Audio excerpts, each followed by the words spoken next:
마가복음 1장 1절부터 20절까지 있는 말씀, 신약성경 53페이지에 있습니다. 우리 함께 합독하겠습니다. 하나님의 아들 예수 그리스도의 복음의 시작이라. 선지자 이사야의 글에 보라, 내가 내 사자를 네 앞에 보내노니 그가 내 길을 준비하리라. 광야에 외치는 자의 소리가 있어 이르되 너희는 주의 길을 준비하라. 그의 오실 길을 곧게 하라.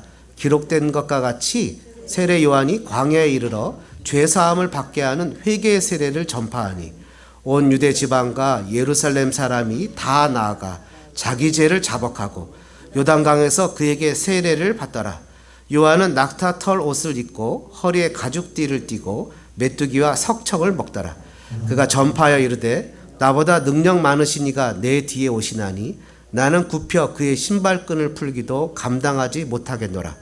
나는 너에게 물로 세례를 베풀었거니와 그는 너에게 성령으로 세례를 베푸시리라.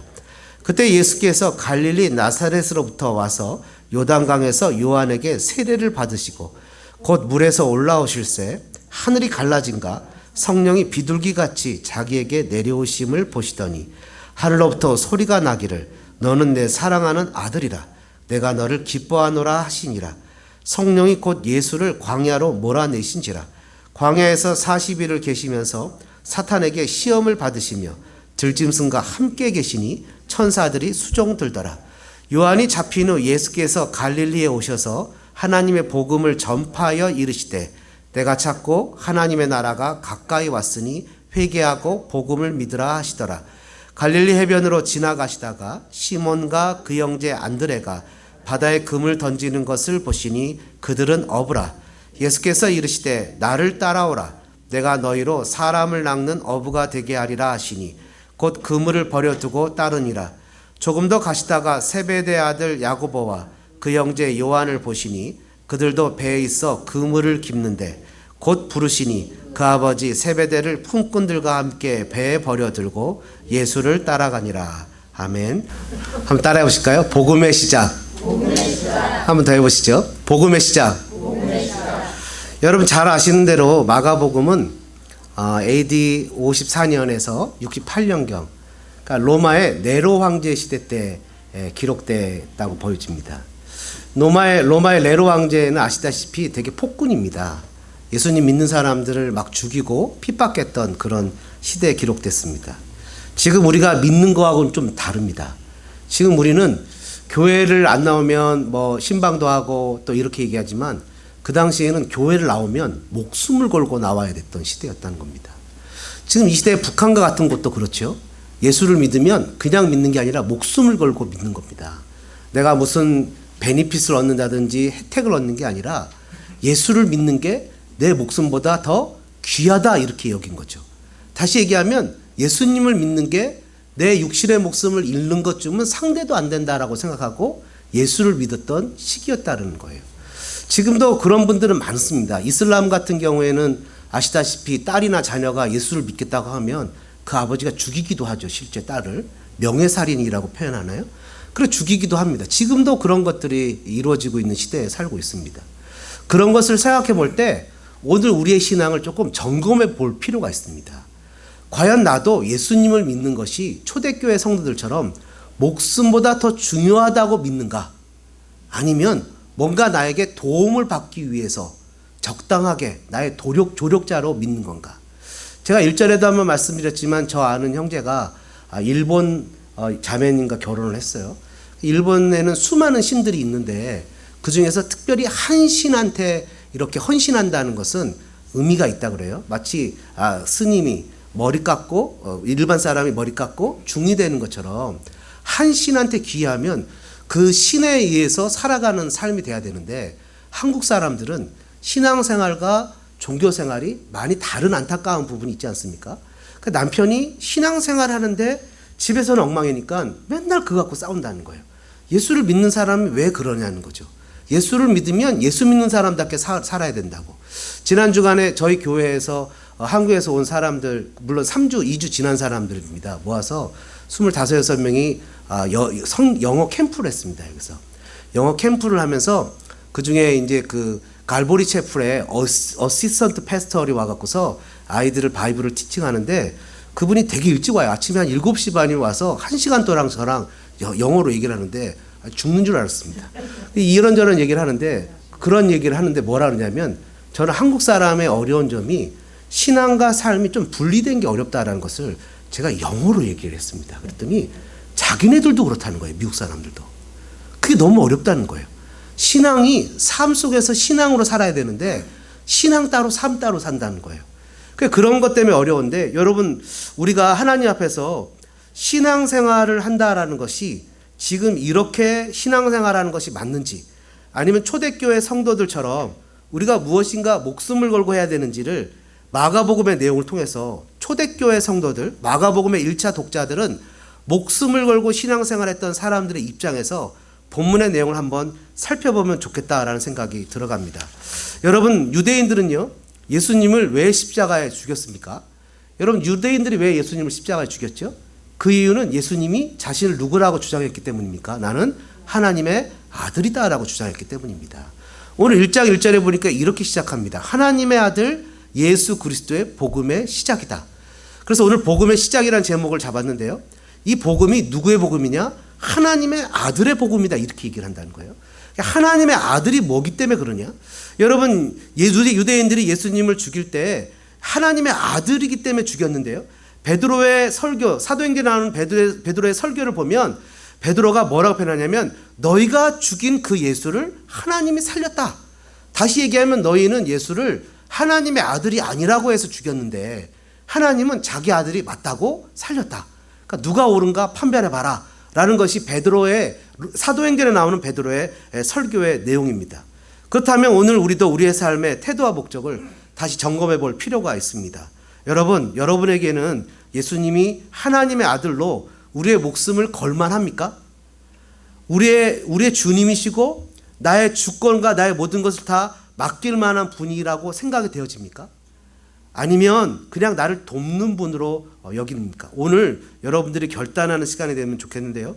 예수님이 하신 말씀을 기억해 보면 그 말씀이 정말 대단하죠. 나는 생명이다. 나는 빛이다. 나를 믿는 자는 죽어도 살겠고 살아서 믿는 자는 영원히 죽지 않을 것이다. 예수님이 하신 말씀을 생각해 보면 오늘 저와 여러분의 삶에 분명한 태도를 결정해야 된다는 거예요. 예수님을 그 많은 신들 중에 한 분으로 받아들일지 아니면 그분에게 나의 로드십을 드려서 나의 유일한 아버지, 나의 유일한 하나님으로 나의 유일한 주권자로 인정해서 내 목숨을 바쳐서 충성할지 저와 여러분이 결정해야 된다는 겁니다. 여러분 요한계시록에 주시는 예수님의 메시지는 뭐였습니까? 여러 가지 메시지를 정리해보면 다는 아니겠지만 이렇게 정리가 됩니다. 너는 처음 사랑을 버렸다. 고난을 두려워하지 말고 죽도록 충성해라. 우상의 재물을 먹고 행음하지 말라. 행위를 회개하지 아니하면 큰 환난 가운데 던져질 것이고 사망으로 너의 자녀를 죽이리니 나는 사람의 뜻과 마음을 살피는 자인 줄 알지라. 회개하라. 네가 차든지 뜨겁든지 하기를 나는 원하노라. 여러분 마가복음의 1차 독자는 네로의 극심한 고난 가운데 결코 죽음을 두려워하지 않고 그 고난 속에서도 주님을 주님이라고 고백하며 믿었던 사람들이었다는 거죠. 그 저와 여러분도 이런 자세를 겸비하면 좋겠는데요. 오늘 내용을 통해서 세 가지를 간단하게 살펴보려고 합니다. 아까도 말씀드렸지만 복음의 시작 첫 번째는요. 한번 따라해 보시겠습니까? 하나님의 아들 예수님의 복음입니다. 하나님의 아들 예수님의 복음이에요. 1장 1절을 다시 보면요. 하나님의 아들 예수 그리스도의 복음의 시작이다 이런 거예요. 마태복음 26장에 보면요. 예수님이 잡혀서 대제사장 앞에서 심판받는 내용의 장면이 나옵니다. 그때 이 사람들이 증언하고 저 사람들이 증언하는데 증언이 맞질 않아요. 그러니까 마지막에 대제사장이 물어봅니다. 이렇게 물어보죠. 네가 너로 살아계신 하나님께 맹세하게 하노니 네가 하나님의 아들 그리스도인지 우리에게 말하라. 네가 하나님의 아들 그리스도냐? 얘기했더니 예수님이 뭐라고 표현하십니까? 네가 말한 그대로 네가 말한 대로 그러하다. 또한 내가 너에게 이르노니 이후에 인자가 권능의 우편에 앉아있는 것과 하늘 구름을 타고 오는 것을 너희가 보리라. 대제사장이 옷을 찢으면서 더 이상 무슨 말이 필요하냐고 참담하다고 예수님은 죽어야 된다고 이렇게 얘기했던 것이죠. 그래서 예수님은 하나님의 아들이라고 외쳤기에 사형 선고를 받아야만 됐습니다. 하나님의 아들이기 때문에 왜 죽어야 됩니까? 여러분, 우리는 지금 잘 이해를 못하지만 당시의 유대인의 그 개념 속에는 아들 이꼴 아버지와 똑같다는 개념이 있어요. 다시 얘기하면 하나님의 아들이라는 것은 내가 하나님이다 라는 뜻과 동일한 뜻이었다는 거예요. 그러니까 이 사람들은 이것이 신성모독이다 이렇게 표현한 거죠. 오늘 본문은 이 내용을 하나님의 아들 예수 그리스도의 복음이라고 하지만 로마서 1장 1절에 가면 이것을 하나님의 복음이라고 표현합니다. 다시 얘기하면 이것은 하나님의 아들 예수는 하나님이라는 거예요. 이분은 어떻게 됩니까? 로마서 1장 1절은 더 설명하기를 육신으로는 다윗의 혈통으로 나셨고 성결의 영으로는 죽은 자들 가운데서 부활하사 능력으로 하나님의 아들이 되심을 선포했다. 곧 우리 주 예수 그리스도시죠. 여러분, 시브리서 1장은 뭐라고 선언합니까? 마지막 시대 하나님께서 이 예수님을 통해서 모든 것을 말씀하시기로 결정하셨다고 표현하지 않습니까? 여러분, 예수님은 하나님이시라는 거예요. 그러니까 이 복음은 하나님이 주신 복음이라는 거예요. 여러분, 지난 주간에 여기서 영어 캠프 할 때 제가 이렇게 수료증을 만들어 갖고 26명의 학생들한테 이렇게 나눠줬더니 막 얼마나 기뻐한지 그 수료증도 한국 가면 써먹을 때가 있대네요. 소망 한국학교 해갖고 이렇게 영어로 잘 못 알아보게 흘림체로 이렇게 써서, 그래야 이게 좀 이렇게 값어치 있어 보이잖아요. 흘림체로 써서 레버런스 프린시플 조셉성 해갖고 사인해갖고 여기서 단체 사진을 이렇게 다 찍었습니다. 43명이 모여서.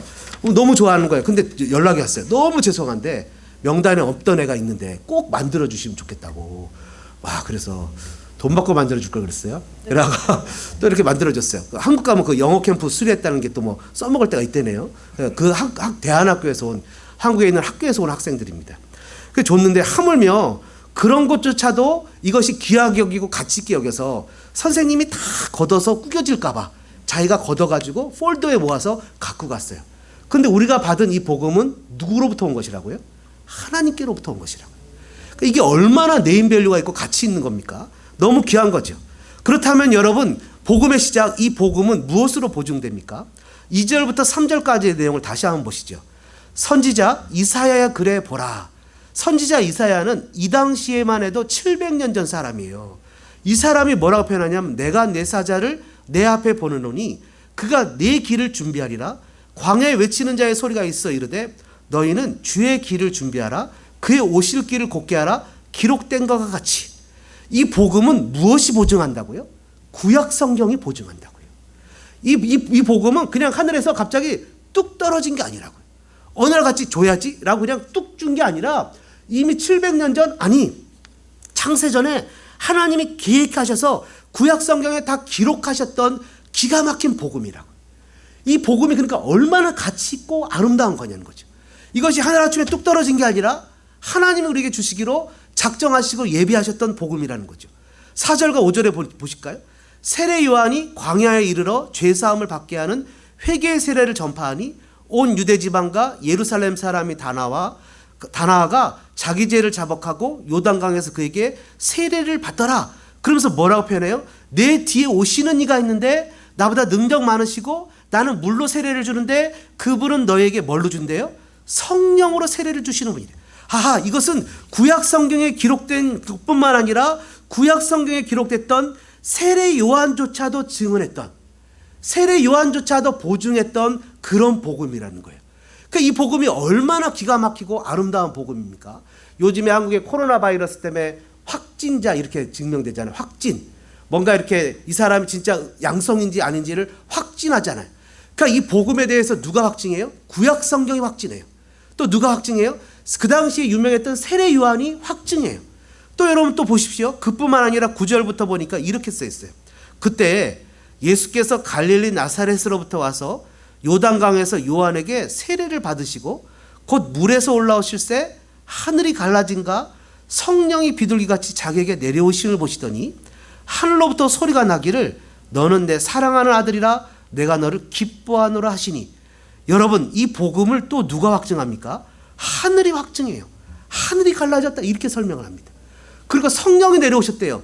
하나님이 또 확증해요. 그러니까 성령과 하나님이 확증하는 그런 복음이에요. 여러분, 또한 이 복음은 누가 확증합니까? 12절부터 3절까지 보니까요. 이 복음은 앞에서 제가 말씀드렸죠. 2절과 3절은 구약의 성경이, 4절과 8절까지는 세례 요한이, 9절부터 11절까지는 하나님이 보증하시는 그런 복음이었는데, 이 복음이 누구로부터 시작됐다고요? 예수님으로부터 시작됐다고요. 그러면 복음은 알겠는데, 그죠? 복음은 컨펌돼서 이 복음이 정말 밸류가 있다는 것은 알겠는데, 그러면 이 복음을 전하는 예수님은 어떤 분이에요? 여러분, 가끔 가다가 교회에서, 저도 우리 소망교회에서 보증을 서줘서 미국에서 영주권을 받았습니다. 영주권 심사를 할 때 두 가지 심사를 합니다. 첫 번째는 이 교회가 영주권을 줄 수 있는 자격이 있는가를 심사를 합니다. 두 번째는 그게 심사가 합격이 되면 이 사람이 영주권을 받을 자격이 있는가를 심사를 합니다. 그러니까 교회는 괜찮은데 이것 때문에 떨어질 때도 있고, 이 사람은 괜찮은데 교회 때문에 떨어지는 경우도 있어요. 지금 복음은 누가 보증을 했습니까? 구약 성경이 보증을 하고, 세례 요한이 보증을 하고, 또 하늘이 보증을 했어요. 그렇다면 예수님 스스로가 자기가 이 복음을 만드는 창시자라는 것을 증명할 필요가 있죠. 12절부터 보니까 이런 내용이 기록되어 있습니다. 성령이 예수님을 광야로 몰아냈어요. 광야에서 40일을 계시면서 사탄에게 시험을 받으셨어요. 들짐승과 함께 계셨어요. 천사들이 수종 들었어요. 우리가 잘 아는 대로 예수님은 광야 40일의 시험에서 승리하셨습니까? 승리하셨습니다. 여러분, 아담 안의 모든 인류는 시험에서 성공했습니까? 실패했습니다. 단 한 사람도 시험에서 성공한 사람이 없습니다. 그런데 예수님은 이 복음에 대한 확증자로, 복음의 창시자로 자기 자신이 시험에 승리하는 것으로 이 복음을 전하는 완벽한 사람이라는 것을 증명하셨습니다. 흠결 사항이 하나도 없는 거예요. 내용이 하나도, 하자를 잡을 수 있는 것이 하나도 없는 거예요. 여러분, 그래서 시브리서에는 뭐라고 표현하고 있습니까? 예수님은 우리와 모든 것을 채울하신 분이지만 죄는 없으신 분이에요. 그래서 이 복음은 세상 사람들이 주는 것과는 완전히 다른 완벽한 거예요. 여러분, 어저께 저녁 때 뉴스를 보니까 그 신천지에 그 이만희가 코로나 검사를 받았다고 그러더라고요. 자기가 누구라 그래요? 재림 예수라고 얘기합니다. 이런 사람을 향해서 우리가 뭐라고 표현해야 될까요? 세 글자로 표현할 수 있죠. 누구라고요? 예? 미친놈. 예? 뭐 또라이. 예? 좀 고상한 말을 좀 쓰시면 좋겠어요. 예? 하여튼 정신 나간 사람이에요, 그죠? 근데 자기는 그냥 연세 드신 분이에요, 그냥. 이 사람도 죄인인 거죠. 하나님 앞에서 예수의 구원이 필요한 사람이에요.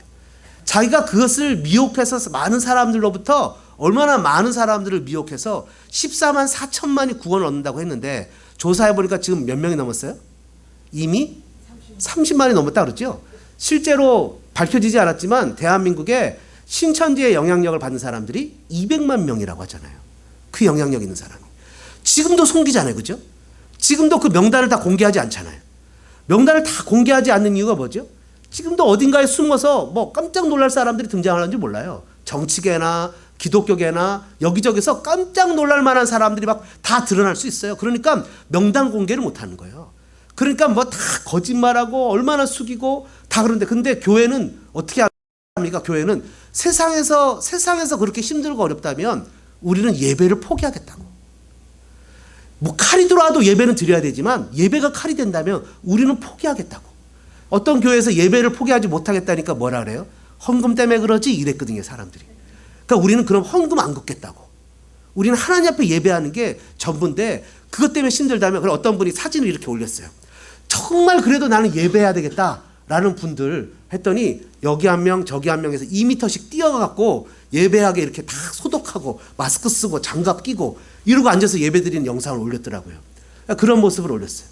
여러분, 그러면서 이 교회는 세상을 향해서 희생할 줄 압니다. 다 얘기할 줄 알아요. 근데 가짜는 나타내지 못하잖아요. 우리 예수님은 세상을 향해서 자기를 다 밝혔습니다. 하나도 거짓말이 없어요. 요한의 아들로 성령 탄생으로 왔다고 기록하고 있죠. 하나도 거짓 없이 자신을 다 드러냈어요. 예수님은 스스로를 증명하시고 확증하셨어요. 또 여러분, 이것이 복음이 그럼 어떤 능력이 나타납니까? 복음의 능력이요, 16절부터 20절까지 보니까 이 복음의 능력이 나타났어요. 삶 속에서 이 복음이 증가하니까 그물을 깃던 사람이, 그물을 던지는 사람이 이 복음에 의해서 주님을 따르기 시작했어요. 다시 얘기하면 복음에는 능력이 있어요. 여러분 믿으십니까? 복음에는 삶을 바꾸는 능력이 있어요. 그래서 복음은 무엇으로 증명된다고요? 복음 스스로가 증명합니다. 복음은 복음 스스로가 증명돼요. 그 사람이 비록 연약하고 부족한 사람이지만 복음을 증거할 때는 복음의 능력이 나타납니다. 여러분 아멘이십니까? 여러분 우리가 부족하지만 밖에 나가서 복음을 전하면 예수님을 믿는 사람들이 돌아오는 거 믿으십니까? 여러분 그런 믿음이 있어야 돼요. 그러니까 여러분 그 유명한 뉴욕에 있던 어떤 변호사 여자분이 제가 몇 번 얘기했잖아요. 자기 애들이 너무 엉망진창이라 말을 안 들으니까 막 애들을 묶어놔도 말을 안 듣고 하니까 그 엄마가 1년 2년을 그냥 막 싸웠대요. 성경을 한글로 쓰게. 1년 2년을 복음을 막 한글로 쓰게 싸웠대요. 1년 2년 지나니까 아이들이 완전히 바뀌어서 그전에는 이 애들이 학교도 안 가고 막 고민하고 이런 애들이 공부도 막 열심히 하고 복음으로 변화가 되는 거죠. 복음으로 변화가 되니까 하나님의 능력이 나타나더래요. 여러분 복음은 복음 스스로가 증명이 됩니다. 여러분 그래서 우리가 이번에 라오스 간 학생들한테 큐티방을 만들어 갖고 아이들이 큐티하도록 하잖아요. 그게 아무것도 아닌 것 같아도 그런 것들을 통해서 아이들의 삶이 변화될 줄로 저는 믿습니다. 여러분들도 믿으십니까? 내가 하는 게 아니라 누가 하는 거예요? 복음 자체가 하는 거라고요.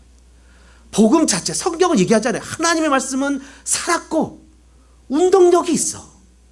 하나님의 말씀이 역사하는 것을 우리가 믿어야 된다고요.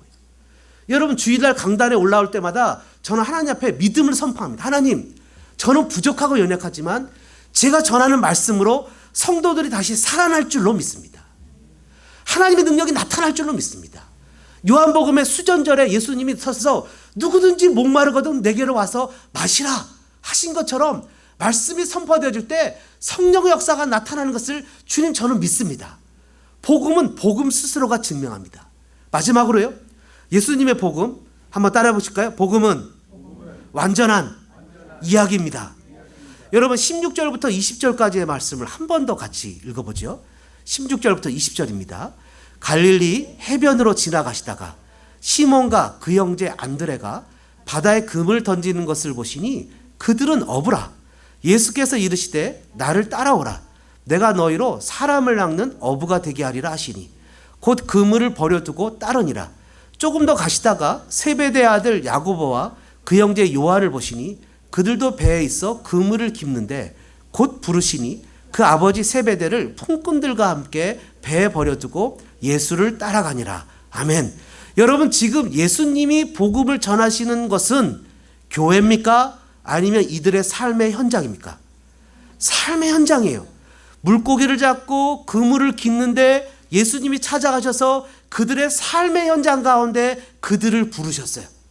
여러분 복음은 그냥 내가 예수를 믿고 천국 가는 티켓만이 아닙니다. 여러분 예수님 믿으십니까? 예수님 부르시면 천국 갈 준비가 돼 있습니까? 아멘. 그렇죠? 근데 그것만이 전부가 아닙니다. 복음은 전 인격적인 삶의 변화를 불러일으킵니다. 복음은 예수 믿고 천국 가는 것으로 끝나는 것이 아니라 복음은 나의 삶을 완전히 바꾸는 삶의 능력이 나타나는 겁니다. 이것을 뭐라고 표현하냐면 복음은 새 생명의 씨앗이 나에게 심겨지는 것입니다. 새 생명의 씨앗이 심겨지는 거, 우리 학생들을 데리고 멕시코 선교를 가보면 똑같은 경계선인데 하나를 지나면 여기랑 여기랑 완전히 달라요. 복음이 있는 것과 복음이 없는 것은 완전히 달라요. 지금 이 시대의 문화와 문명을 누리고 살아가는 것은 복음의 유산입니다. 복음이 들어가지 않은 것은 지금도 엉망진창입니다. 근데 복음이 들어간 것은 삶의 변화가 나타납니다. 예수의 새 생명의 능력이 나의 삶으로 들어왔을 때 내 삶이 완전히 새로워지는 것이 복음입니다. 복음은 예수님의 삶의 생명의 이야기입니다. 복음은 그냥 부적과 같은 것이 아닙니다. 복음은 부적과 같은 것이라서 이것을 딱 붙잡거나 믿으면 천국에 가는 것이 아니라 복음은 예수님 스스로가 나의 삶의 현장 가운데 들어오시는 것을 복음이라고 표현합니다. 그래서 그것을 침투한다 이렇게 표현하는 거예요. 죄 많은 세상에 nobody, 그 누구도 내가 죄인이라는 것을 깨닫지 못하고 살아갈 때 예수님이 그 가운데 들어오셨습니다. 그래서 뭐라 그래요? 자기 땅에 왔다. 자기 백성들이 영접하지 않았다. 그렇지만 영접하는 자는, 예수를 믿는 자는 하나님의 자녀가 되는 권세를 누리게 된다. 다시 얘기하면 부적처럼 하나 그냥 손에 쥐는 것이 아니라 나의 신분이 바뀌는 거예요. 그래서 복음은 스토리예요. 복음은 이야기예요. 복음은 내 삶의 스토리 가운데 주님의 스토리가 이야기가 들어와서 내 삶의 스토리가 주님의 스토리로 바뀌는 거예요. 그전에는 나 혼자 살기 버거워서 허덕허덕 힘들게 살았지만 주님의 삶이 내 삶으로 들어와서는 이제는 내 삶이 아니라 주님의 삶으로 살아가는 거예요. 그게 복음의 능력이에요. 그래서 복음은 그냥 예수 믿고 천국 가는 것으로 끝나는 것이 아니라 복음은 내 삶이 완전히 바뀌는 거예요.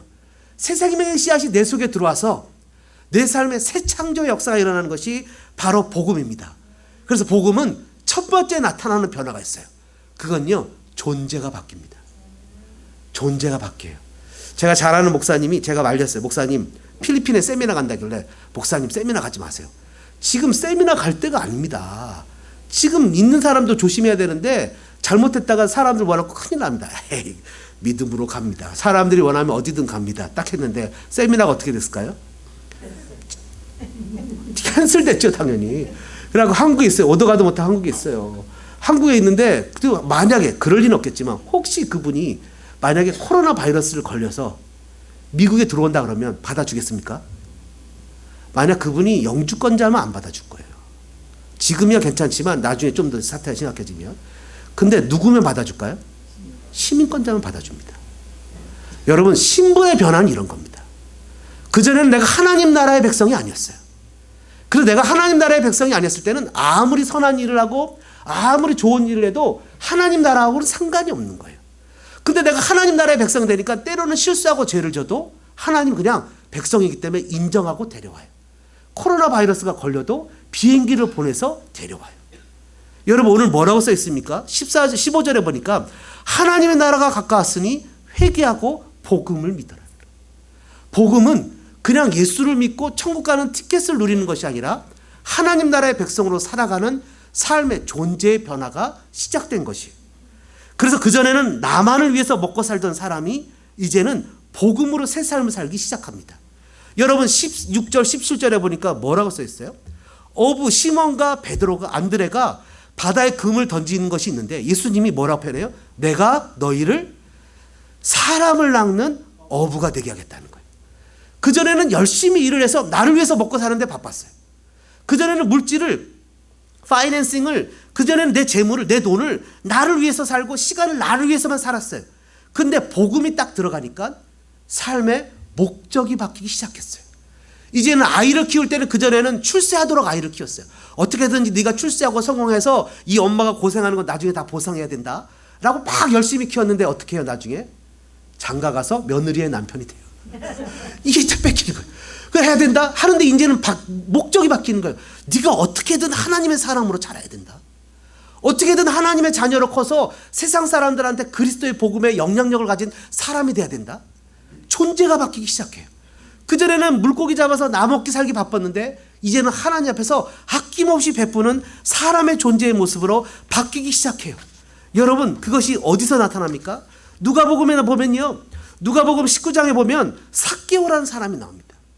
그 사람은 사람들한테 그냥 엄청난 욕을 먹어도 어떻게든 세금을 걷는 일에 최선을 다했던 사람이에요.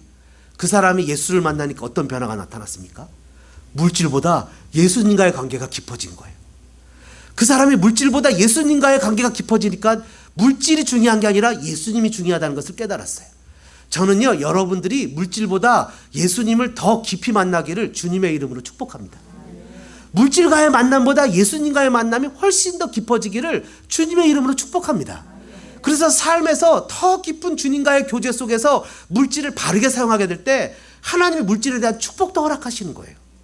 여러분, 삭개오가 뭐라고 표현합니까? 이렇게 얘기를 해요. 자기가 만약 이렇게 표현하죠. 19장에 내가 절반을 가난한 자들에게 주고 19장 8절에 누구의 것을 속여 빼앗은 일 있으면 내 갑절이나 갚겠나이다.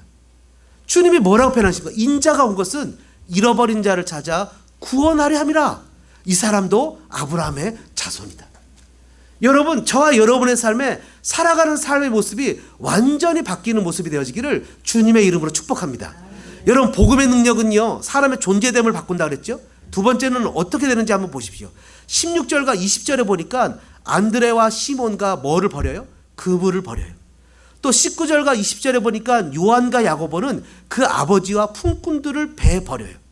이 세상의 것들을 중요하고 귀하고 나의 것이라고 여겼던 것들을 버리기 시작해요. 뭘 취합니까? 예수를 따라요. 저는 여러분들의 삶에 예수님을 따라가시기를 주님의 이름으로 간절히 소망합니다. 버려야 될 것과 취해야 될 것을 깨달을 수 있는 은혜가 나타난다는 거예요. 복음은 그래서 무엇이 중요하다는 것을 깨달을 수 있는 삶의 모습이 돼요. 옛날에는요, 정말 중요한 게 따로 있었어요. 근데 예수를 만나면 정말 중요한 게 달라져요. 창세기 35장에 야곱이 하나님을 위기 가운데 만나니까 정말 중요한 게 뭔 줄 알아서 손에 있는 금가락지, 우상들, 온갖 보화, 재물들을 세겜 상수리 나무 밑에 다 묻어두고 하나님을 만나러 베델로 올라가는 것처럼 우리의 삶의 모습에서도 하나님 앞에서 정말 중요한 것이 무엇인가를 깨닫는 역사가 나타나기를 소망합니다. 또요, 복음의 능력은 어떻게 나타나죠? 20절에 보니까 곧 주님의 부르심에 곧 바로 반응하는 거죠. 즉각적으로 행동하게 됩니다.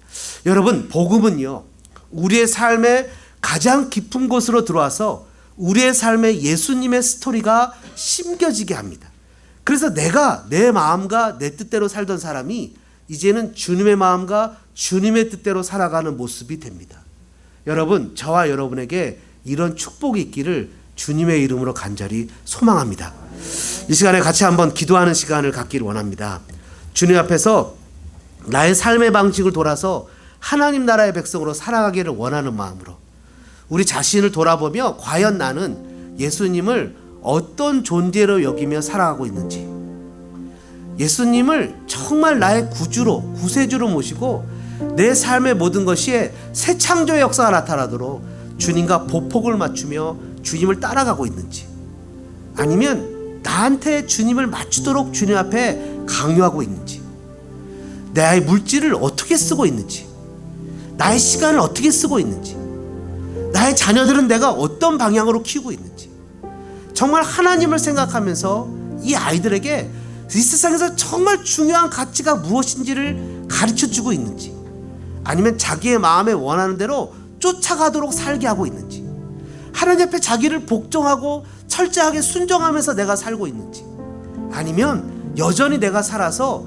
내가 주인이 되어 살고 있는지, 이 시간에 그런 모습들을 생각하면서 2, 3분 정도 주님 앞에 결단하는 시간을 갖겠습니다. 기도하겠습니다. 사랑의 아버지 하나님, 2000년 전 주님은 하늘 보좌를 비우고 이 땅에 내려오셨습니다. 그 복음은 이미 구약 성경에 기록된 복음이었고, 그 복음은 이미 세례 요한이나 수많은 사람들에 의해서 확증되었던 복음이었고, 그 복음은 하늘문이 열리고 하나님이 확증하셨던 복음이었고, 그 복음은 예수님이 이 땅에서 시험에 이기신 유일한 분으로서 확증하셨던 복음이었고, 그 복음은 실제 선포되어졌을 때 귀신이 떠나가고 삶의 변화가 나타나고 새 창조의 역사가 나타났던 놀라운 능력의 복음이었습니다. 그 복음이 오늘 나에게 임했습니다. 예수님이 저 골고다 십자가에서 죽으심으로 말미암아 나의 죄를 다 씻고 그 예수님을 나의 구세주로 믿고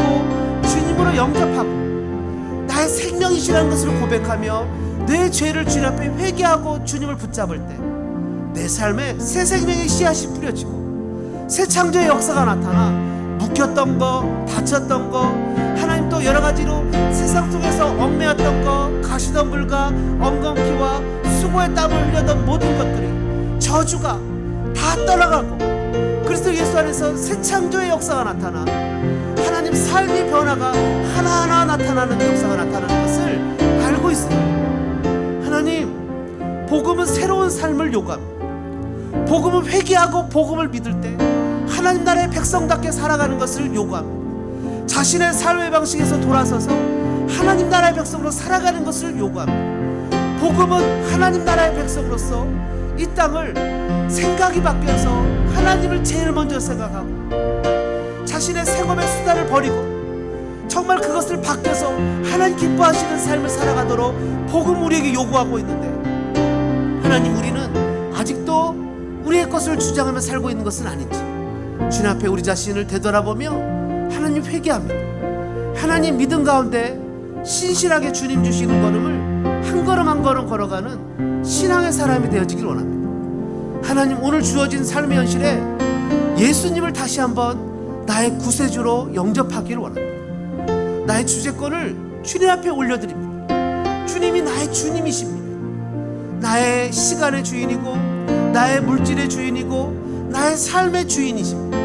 그러기에 그 주님이 내 삶에 들어오고 내 시간 안에 들어오고 내 가정 안에 들어오고 나의 전 존재 안에 들어와서 새 창조 역사가 나타나시도록 나의 자리를 내어드립니다.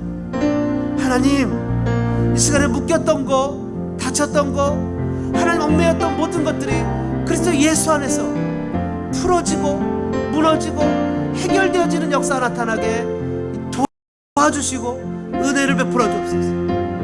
내 삶의 방식에서 돌아서 하나님 나라의 백성으로 살아가 전인격적인 복음의 능력이 나타나기를 원합니다. 우리의 성품도 변하고 생각도 변하고 삶의 우선순위도 변하고 삶의 방향도 바뀌어서 아버지 하나님 삶에서 새 창조 역사가 나타나 하나님의 놀라우신 기적으로, 하나님 놀라우신 은혜로, 능력으로 하나님 광야의 수로가 하나님 정말 굳어버린 나무에 꽃이 열매가 맺히는 놀라운 역사가 나타나게 도우시고 인도해 주시옵소서. 그래서 하나님, 우리의 가정이, 우리의 살아가는 삶의 모습이, 우리의 교회가 변하는 놀라운 기적이 나타나게 인도하시고 은혜를 베푸시며 주님, 다시 한번 주님으로 말미암아 놀라운 기적들을 경험하는 우리가 되게 도와주옵소서. 주님의 은혜가 우리의 각 심령에 가정에 나타나기를 간절히 원하며 주님 은혜를 베풀어 주옵소서. 예수 나를 위하여 십자가를 질 때 세상 죄를 지시고 고쳐다 하셨네.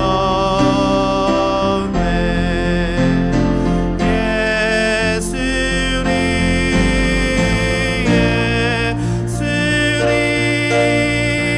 나의 죄 위하여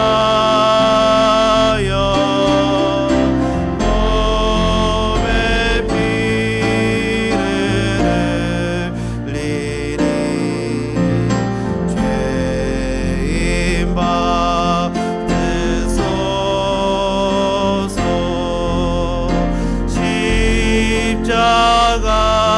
십자가를 지심은 무슨 죄가 있나. 저 무지한 사람들 메시아 죽여 예수님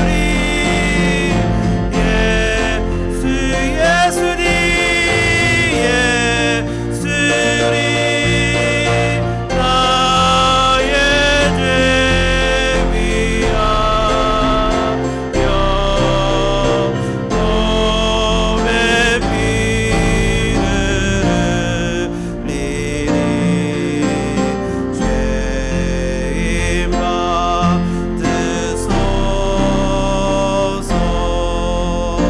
피와 같이 없는 이가 없네. 없는 이가 십자가의 공로로 십자가의 공로가 같이 되네. 눈과 같이 돼.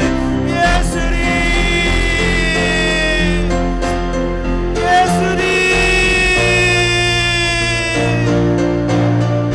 나의 죄 위하여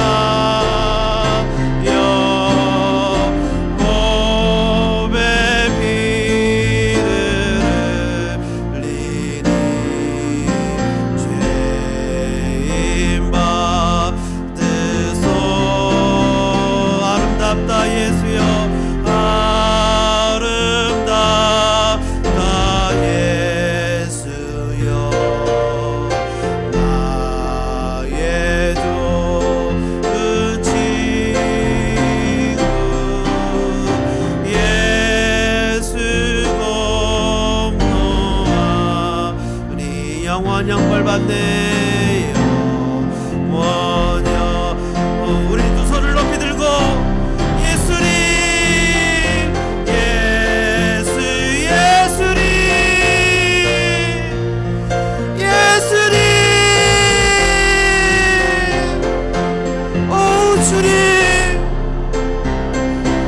주님,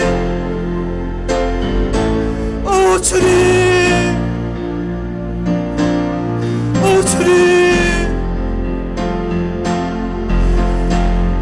예수님,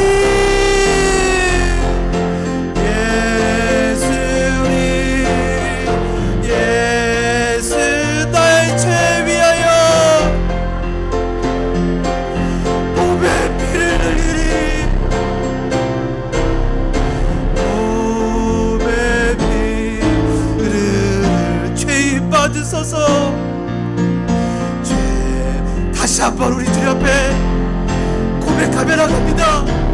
예수님, 예수님, 나의 죄 위하여 몸에 피를 흘리니 죄인 받으소서.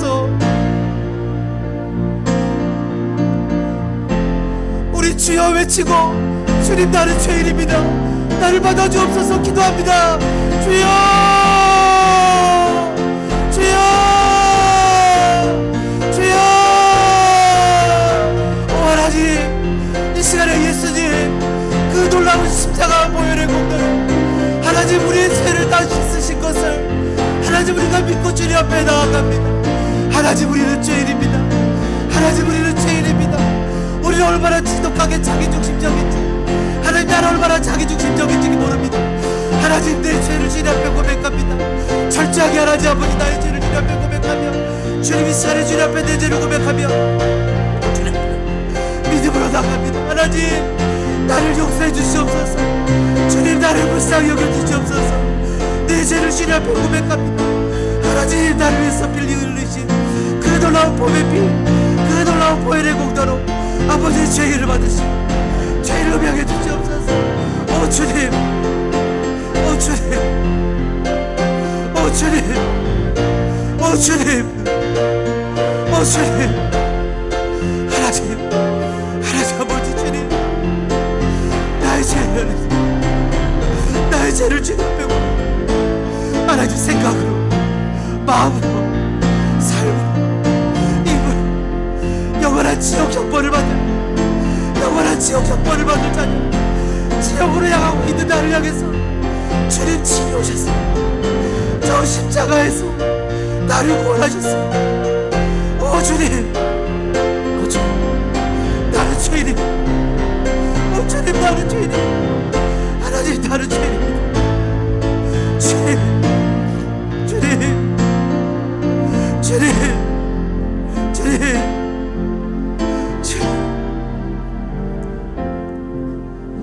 예수리, 예수리, 나의 죄 위하여 보배 피를 흘리니 죄인 받으소서. 주님 그렇습니다. 영원한 지옥 형벌에 죽음에 이를 죄인들을 주님의 십자가로 구속하시고 구원하시고 우리를 사랑하셨음에 감사합니다. 주님 우리는 압니다. 시편에 기록하신 대로 우리를 사랑하신 것은 우리가 먼지뿐임을 기억하셨다는 것을 말입니다. 영원한 지옥 형벌로 죽음에 이르렀던 저희들을 구원하시고 그것도 너무 감사한데 하나님의 자녀 삼으셨사오니 이제 하나님 주를 위해서 살겠습니다. 이제 하나님 충성하며 살겠습니다. 이제 하나님 이 놀라운 소식을 우리 가족에게 이웃에게 전하며 살겠습니다. 하나님 우리 마음에 힘주시고 성령님 오셔서 하나님 다시는 떠나지 마시고 우리 마음에 계셔서 성령님으로 인해 살고 성령님으로 인해 기도하고 성령님으로 인해서 견디고 이길 수 있도록 우리 마음에 와서 자정해 주옵소서. 이제는 억만 죄악 가운데서 십자가의 은혜로 우리를 구원해 주신 복음의 시작이신 예수 그리스도의 은혜와 독생성자 우리에게 보내주셔서 복음의 능력으로 살도록 허락하신 하나님 아버지의 무한하신 사랑하신가, 지금도 우리와 함께 하셔서 복음으로 살 수 있도록 허락하시는 성령님의 감동, 감화, 교통, 역사하신 은혜가 이 시간 주님 앞에 결단하여 기도하고 주님 앞에 충성하기로 다짐하는 모든 성도들 머리 위에, 다짐의 삶 위에, 우리 어린 자녀들 위에 이제로부터 영원토록 함께 있을지어다. 아멘.